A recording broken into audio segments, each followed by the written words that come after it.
Hello everyone, welcome to episode 6 of the Orange Thumbstick podcast. My name's Dave and I'm joined by Bobby and Russ. How you guys doing? You okay?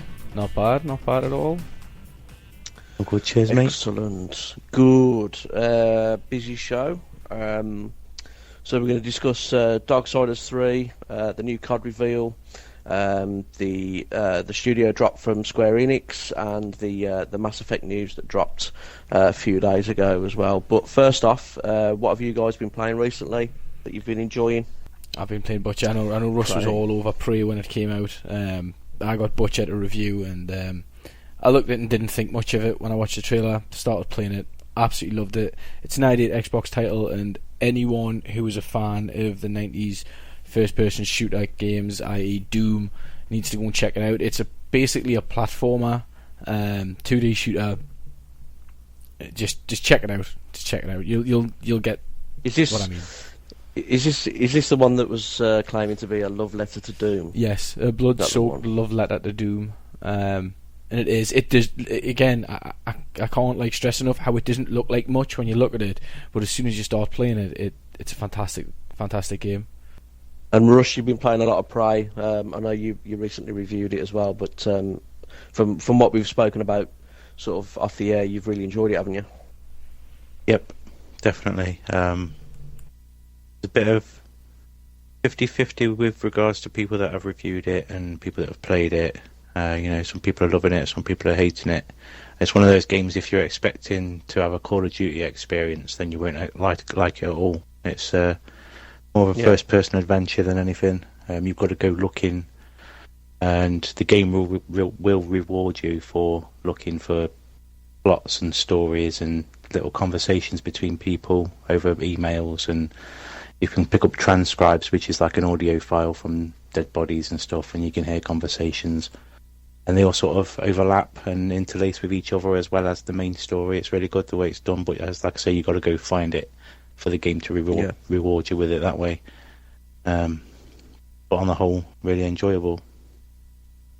Yeah, you'd had a mixed response in general. The PC version especially, there's been some reports of a game-breaking bug, sort of. It's basically making the game unplayable beyond a certain point. You experience nothing like that in the console version, no?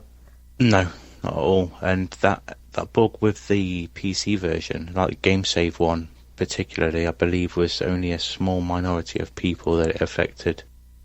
Right. I had a little look on a certain website's comments section on their controversial review of the game, where they give it a 4. Okay. And the minority of people were here with that bug on the PC. So it looks like it may be a bug to do with, say, your rig setup on PC rather than PC build of the game. Okay. Well, I've been playing a fair bit of NBA Playgrounds. My review went up, I think it was today, I believe. I really enjoyed that game. Really, really good. Loads of fun. Just need the developer to sort of, as they promised, give us some more content, some more game modes, and some more online options, really, because it is literally, you press the online option and it just throws you into a match. There's no sort of inviting your friends or a lobby system or anything like that. But it runs good, it plays good, and it's definitely covering a bit of a gap in the market. There's no other basketball title recently, anyway, that comes close to it. It's just a lot of fun. Really, really enjoyed it. Does it answer the question then that is it the next NBA Jam? It comes very, very close. Very, very close. It's the closest thing you're going to get to an NBA Jam style title. But there was just something about NBA Jam that made it stand out a little bit more. But NBA Playground certainly it does come close. And I mentioned that in my review.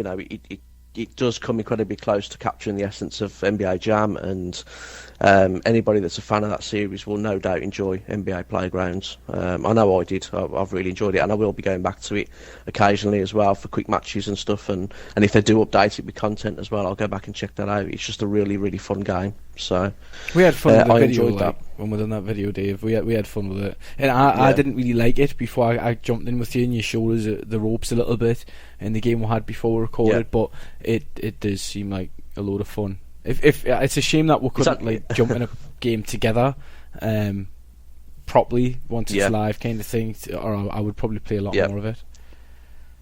Yeah, and it's worth noting as well that we did a bit of a rehearsal before that video, and you absolutely thrashed me. I did. You said to me beforehand, you were like, "I'm terrible at this. I'm awful." And I was like, "Yeah, I've got it dead cert here," and then I absolutely got panned. But then, as we were recording, I don't know what happened, but I got my game on, or you wasn't fully concentrating, or whatever, and then it was the opposite way around. I was doing alley oops on you and everything, but yeah, it's a good fun game, and they need to add that, because it's 2-on-2. They need to add that online customization mode where you and a pal can play on the same team maybe, and go against another 2 people online, or a private match. But hopefully they'll come good with those updates in the future. But it's a great game, really, really good. Yeah. So moving on to the news, things that have broken the last couple of weeks or so. The first one I want to touch on is a game that we haven't seen for quite a while, unless you count the remasters as an entry, I suppose. But Darksiders 3 has recently been announced. Have you guys seen anything on that? What do you think of it, and did you play the other 2? It's not for me. It's not something that I've followed. The other ones, again, aren't for me. It's not my type of game, so unfortunately I haven't followed any of the information on it. Russ, you seen anything on it? Me, no. Again, same sort of thing, originals. I remember thinking, I might pick them up one day, but never got around to doing it. And the third one, obviously, because I've not played the other 2, I've just not shown any interest. Yeah, so, apologies. The thing is with no, it's fine. It's just, I mean, it is quite a big reveal, because there hasn't been a new Darksiders game for quite a few years. I think Darksiders 2 was on the tail end of THQ sort of at the time, going out of business and stuff, and it's a popular game, it's a popular franchise, people love it. It's about the 4 horsemen and what goes on, the backstory behind that. A bit of a hack and slash, leveling up, sort of looting kind of game. So it's definitely got its fan base, and I'm sure that is gonna sell well when it comes out. It looks good from what I've seen. And then also we had the Call of Duty World War II reveal, which I know you're both itching to talk about. With that hashtag that everyone's saying at the moment, which, what is it? Shoes on the floor. What is it? Shoes on the floor. Boots on the ground.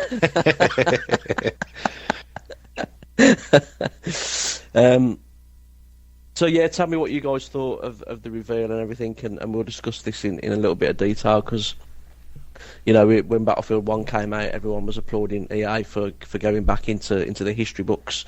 How do you feel about Call of Duty doing it? I'm excited for it. For me, one of the best Call of Duties ever was World at War. Yep. So I'm excited to see the game go back to, for me, its pinnacle. I prefer the World War style of Call of Duty than anything else. I've absolutely hated when they went down the Modern Warfare route, especially like the sort of futuristic Modern Warfare that they've had for the past few years. Absolutely hated it.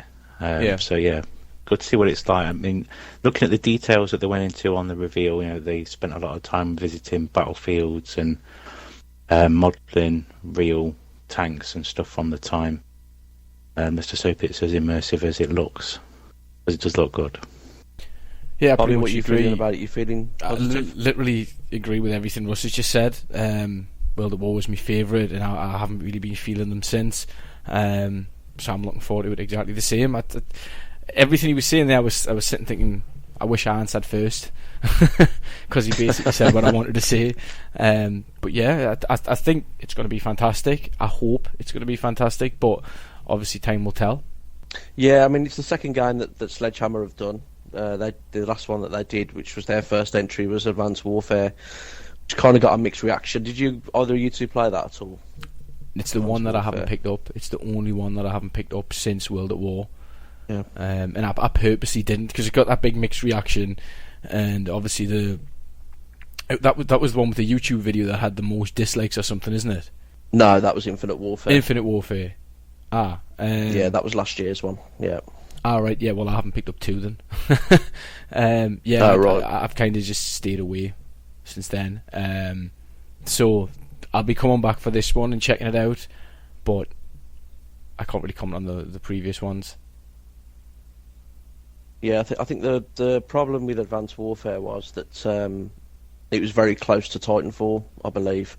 Titanfall was released sort of earlier on that year, and then Call of Duty came out and Advanced Warfare, and it kind of had the same things that Titanfall had, really. And Titanfall at the time was sort of, there was a lot of people still playing that game, and Advanced Warfare introduced the jetpacks and the wall running and things like that, and it didn't get the reception I think that it kind of deserved, because it wasn't a bad game. I played it, I thought it was okay. The campaign had Kevin Spacey in it, which is all good. I know you're a Kevin Spacey fan, Russ. So it was. Am I? It was okay.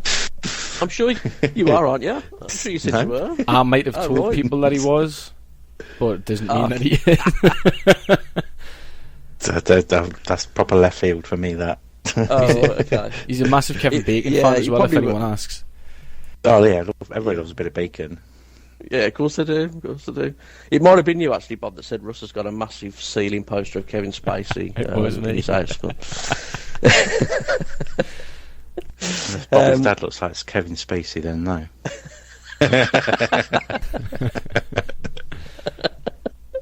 Moving on. No, World War II, Call of Duty World War II. It looks good. It looks pretty, and as I say, Advanced Warfare it played all right. It played well. So they're going back to their roots a little bit, Call of Duty, and I kind of hope it does work out for them, because they've had a lot of stick recently over the last couple of years.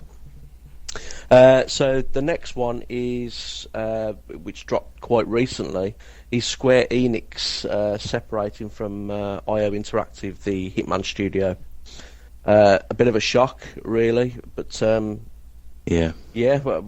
How do you feel about it? But do you think it's a massive thing, or do you think it's just a minor thing that someone will pick them up? Hopefully they'll get picked up. Let's hope that somebody does pick them up, because Hitman's just one of the best games of its genre at the end of the day. Yeah. I do believe that Square Enix own the license to Hitman, don't they? So that's how it works with that.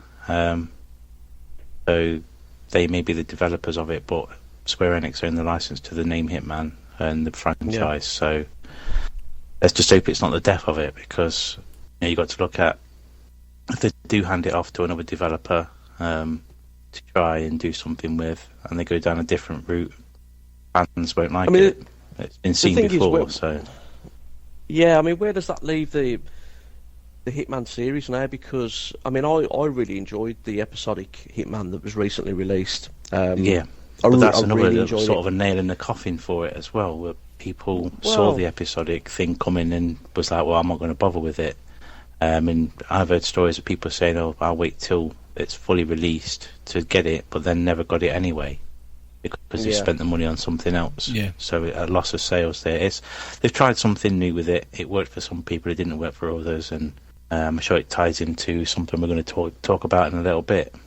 Yeah, and I mean, IO did come out and say that they've got plans for season 2 of Hitman. So I mean, where does that leave the teased season 2? And without giving any spoilers away, there is something that happens in season 1 that would suggest the season 2 was incoming. And I don't quite know if Square Enix own the rights to the Hitman trademark.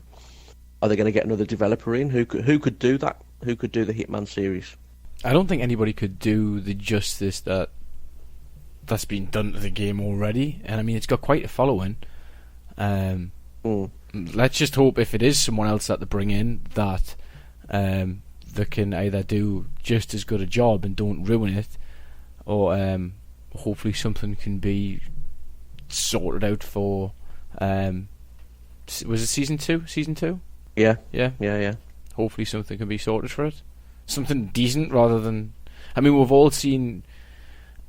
For instance, Halo, the Halo franchise was sold to, they brought in 343 to take care of it, and I know a lot of it was Bungie staff, but that's kind of went a bit downhill since it's not Bungie anymore, and let's just hope Hitman doesn't go down the same route.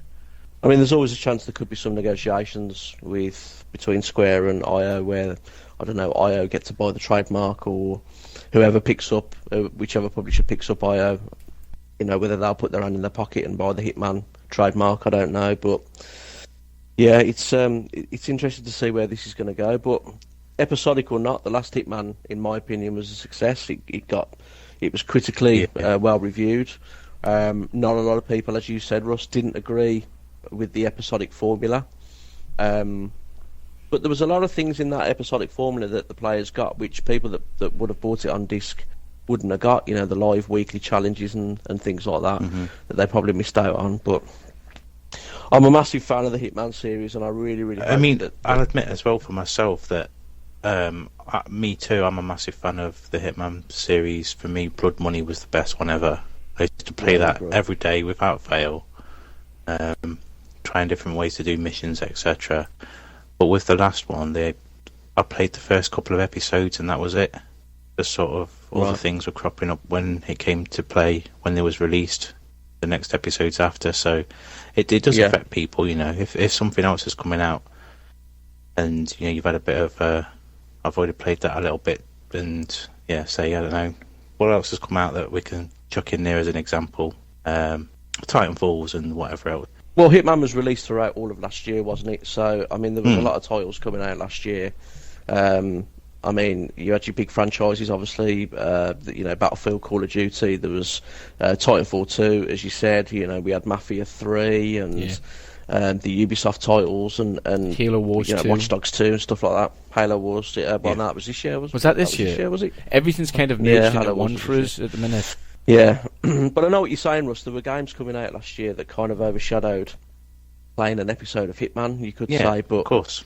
But again, I think I'm sure this is going to tie into something we're going to talk about in a little bit. It's a case of, well, it swings and roundabouts, isn't it? You know, as the old saying.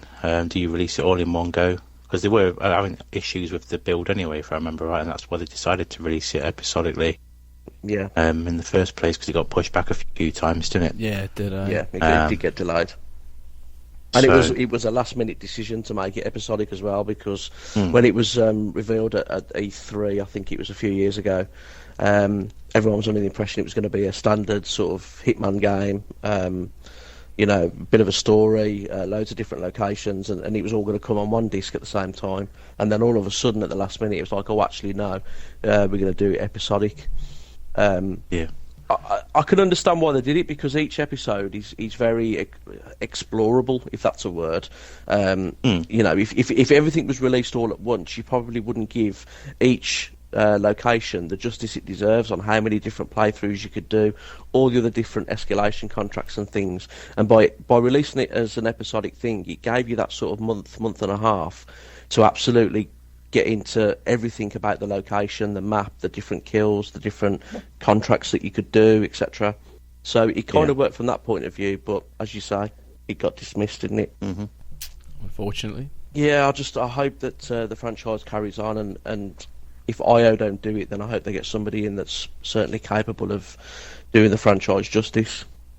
Another similar story that has recently been revealed, which is pretty close to my heart because I'm a fan of the series, is Mass Effect has been put on hold by EA, stating that the BioWare team that worked on Mass Effect Andromeda they're actually a support studio. I don't know if you guys know about this, but they were traditionally a support studio, the developers of that, and Andromeda was their first big break, their first game that they were going to lead on. It hasn't worked out for them. Now they've gone back to working as a support studio on things like Star Wars Battlefront 2. There's another couple of other things as well that BioWare have got the new IP that they announced as well. I think they're going to be a support for that. So Andromeda is kind of, I wouldn't say it's a nail in the coffin, but it wasn't well received. I'm a massive Mass Effect fan, and I played the beginning, the first few hours of Andromeda, and I didn't like it. It just didn't click with me. There was a lot of issues with animations and things, and this is a big one, really. So for them to put it on hold, where do you see the franchise going? I mean, what do you think they're going to be doing with it? They could put it on hold because obviously, like you say, Mass Effect Andromeda wasn't well received, so they could put it on hold rather than rushing the next one or anything like that. Take some time away and then come back and try and deliver a game that lives up better than you know, the old. Take a step back and have a look at what's going on with it. You know, where's it gone wrong? what's happened here, take a step back, go back to the drawing board, and they might even try something new. They might think, well, this formula's not worked, let's try something new with it. And that may upset some fans, but again, as we're going to talk about in a little bit, things are changing with regards to gaming. So, where do you think that leaves that studio? I think it was BioWare Montreal. I mean, this was their big break. This was their game that they were going to lead on, the first one. Well, and now let's put it straight. You know, if it was their first game on their own and it was a big break for them, why didn't they get it right? If it wasn't right and ready to release, they should have put their foot down and said, "Look, it's not ready yet." I know a lot of it is down to the publishers have to try and claw the money back as soon as possible, but the finished product has to be spot on. You know, it's always got to be a way up of the quality and the money, and there's got to be always a give and a take in both directions for it. But yeah, if the game's not up to scratch and it's supposed to be a AAA title at $60, then it needs to be good. And as a developer, you need to put out a finished product, especially if it's your first game. Yeah. I mean, the facial animations got absolutely slated when the game was released, and they had to release a separate patch that rectified all of that, that give the actual animations a bit of emotion from the dialogue and things. But I just wonder whether, like you say, Russ, they've kind of said, well, that was your big break, you've blown your chance, that was it, goodbye, go and do what you're good at, being a support studio. But I think what's hindered a lot of all these things is that Watch Dogs reveal from a few years ago, and then from the game being released. Everyone's now got a closer eye on, whether a game meets the expectations of the initial release, of the initial reveal, whether it be at E3, Gamescom, whatever. And I think Mass Effect has suffered that a little bit, because it does look different to what it was when it was first revealed. So fingers crossed. I hope whoever comes in, as with the Hitman franchise, they do it justice and it kind of gets repaired a little bit. Yep. But then that brings us nicely onto the topic really that we're sort of leading up to, which is Phil Spencer recently came out and I don't know whether he was misquoted or whatever, but he said that single player games probably aren't as popular as they used to be. What do you think about that? It's a thing of, we're at a crossroads with gaming, as in just in general, the way things are, the attitude of players, sort of crossing of the guards, if you like. We sort of look ourselves as the old guards of gaming. Grew up in the 80s playing video games up until now and appreciate games for their content, whereas I see a lot of your 20-somethings and a bit younger just like to have a laugh shooting people, and they don't really seem to want to put the time into, say, a single player game that requires you to put the effort into to play, to enjoy your story. A lot of it these days is about frames per second and how realistic does it look. That's all that matters to a lot of people now. Something like do you think bringing that up as well, like single games aren't going to be as popular nowadays. When you think about it, back when the original Xbox came out, single player games would have been more popular because they were just introducing Xbox Live and things like that. So all you kind of knew was single player games, unless you were at a LAN or something like that. And in today's day and age, I mean, the technology that you've got sitting in front of you now with your Xbox One is crazy when you think about, 20 years ago, we're all probably still playing SNES or something. So the leap forward is crazy, and I mean, the three of us, we use our Xbox to sit and chat to each other, play games together, stuff like that. People are going to use that to play games constantly rather than sitting by themselves and playing the game. They're going to want to be playing with the friends, having a laugh. Personally, I like to play campaign modes where it's a co-op campaign, so I can have a bit of a laugh with my friend but also enjoy it, and that's why I think it's changing. I would like to think that they're not going to kill off the single player campaigns, because it is good. Personally, I like it every so often, where you just sit, you get your head down on a game, you're not in a party, and you just hammer through it and enjoy it and look at everything you want to, take your time with it and appreciate it. But again, with, like Russ was saying, with the generation we have now and stuff, it's it's all about getting in a party and just having a laugh. Yeah, I think Rockstar would probably have something to say about whether single player campaigns are as popular. To be honest, hold on, who was that, Dave? Because Rockstar, shut up. Do you know what? I was very reluctant to mention them, but I thought, no. Do you know what? I'm going to mention them this time because, in all seriousness, Red Dead Redemption, it's going to have the online mode. It's going to have a very similar online mode to GTA 5. I would have thought. But they haven't gone into designing Red Dead Redemption 2 without a campaign in mind because Rockstar, their campaigns are... they're known for their campaigns. So, if people don't think that, single-player campaigns are going to be as fun, let's see how many people who don't play online are going to buy Red Dead Redemption 2, and then let's ask that question again. Yeah. Because that game is going to sell the bucket load of amounts because of the single-player on its own. But, like you say, Bobby... You mentioned it earlier and you raised a good point about playing with your mates and everything. There are a lot more games coming out now where the social aspect, and the consoles have become a lot more social, but you've got games coming out that are kind of matching into that sort of seamlessly, really. Yep. And we mentioned off air that Destiny is probably a prime example of that. I mean, the game is repetitive, but millions of players play it all the time for the raids, the loots, and everything. Mm-hmm. Yeah. So, do you think from that side of it, do you think it's because those are becoming more popular, it's edging out single-player games, or do you think it's not that at all? To a point, I guess yes. The Call of Duties started this, and I was I would play with friends, and me and Russ, one of the first games I can remember us playing together, apart from Gears, was Zombies on Call of Duty. But then I noticed a lot of my friends started getting Xboxes, and it was just to buy Call of Duty and FIFA to play with the mates online and have a laugh. And it was those type of games that brought the people forward who are probably still buying the games and making the figures go up for these multiplayer ones, but not really interested in the games that are single player. I wanted to say not really interested in real games there, but I do appreciate Call of Duty and FIFA and so on and so forth. But I think you can all kind of grasp what I mean by the single player experience of the campaign. Yeah.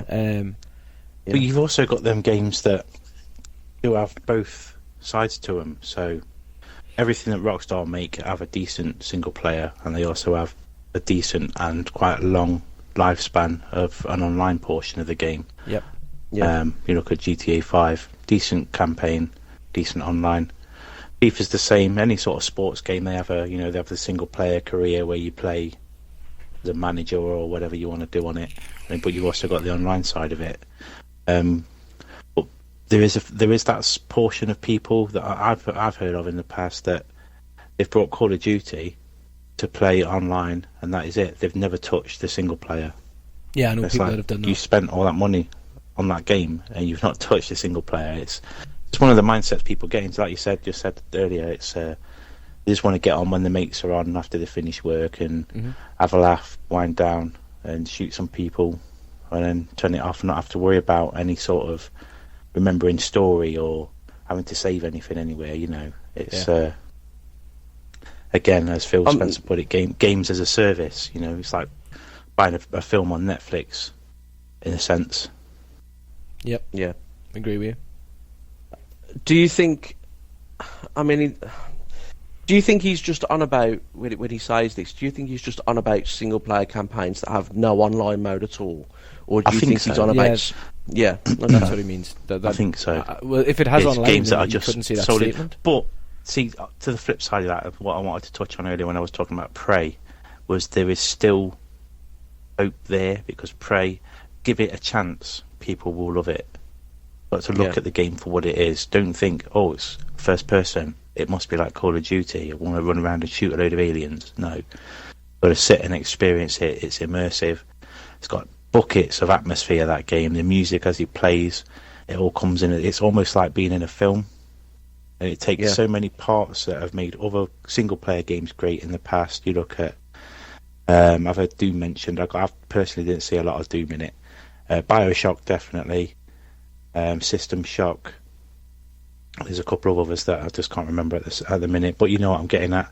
It takes bits from those sorts of games that made them great and makes an awesome game out of those bits, and it does really work really well as long as you get the time to put into it. And that's what a lot of people don't have these days, is that time to sit and play a game and enjoy it.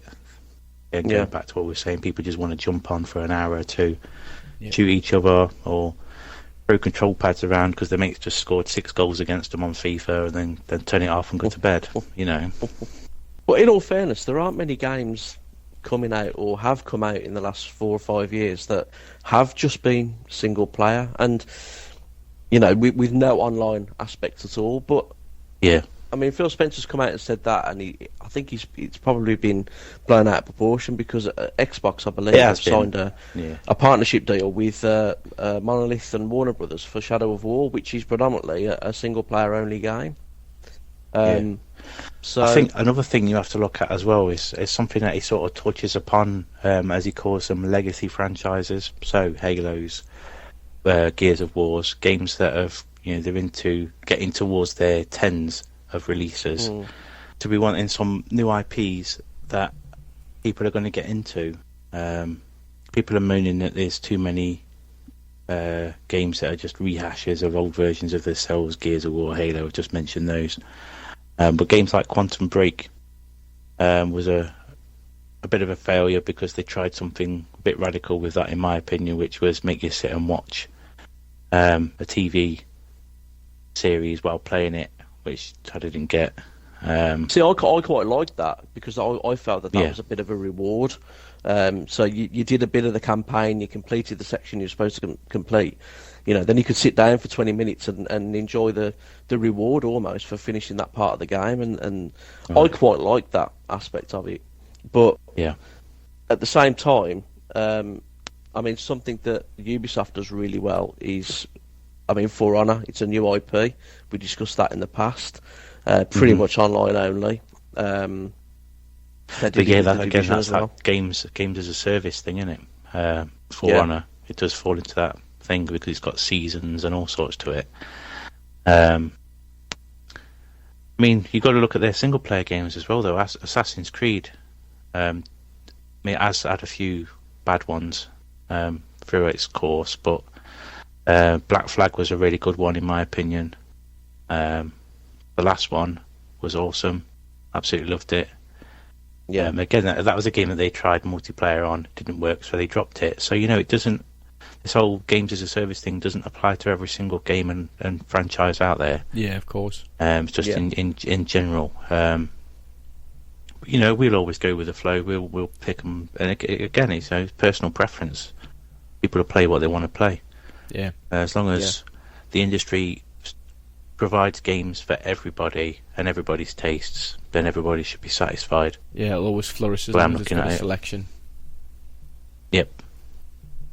As long as you don't get crammed down your throat. I mean, I just think in there as well, actually, think about it. Overwatch is probably one of the biggest game as a service at the minute.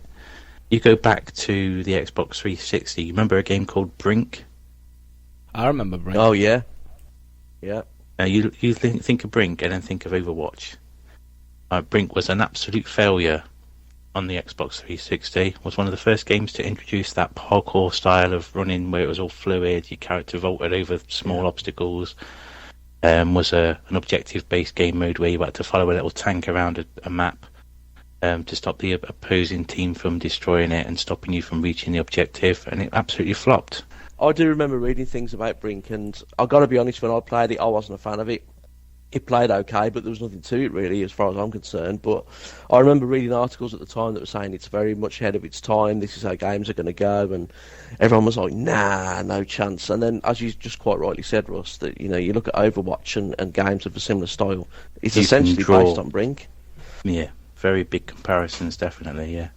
Well, I don't think single-player games have had their day. I love a good story. Prey proves it, as I've said 5 minutes ago. Prey absolutely proves that single-player games still have a place, as long as people give them a chance and experience them for what they are, and not wanting a game that they want it to be. Yeah.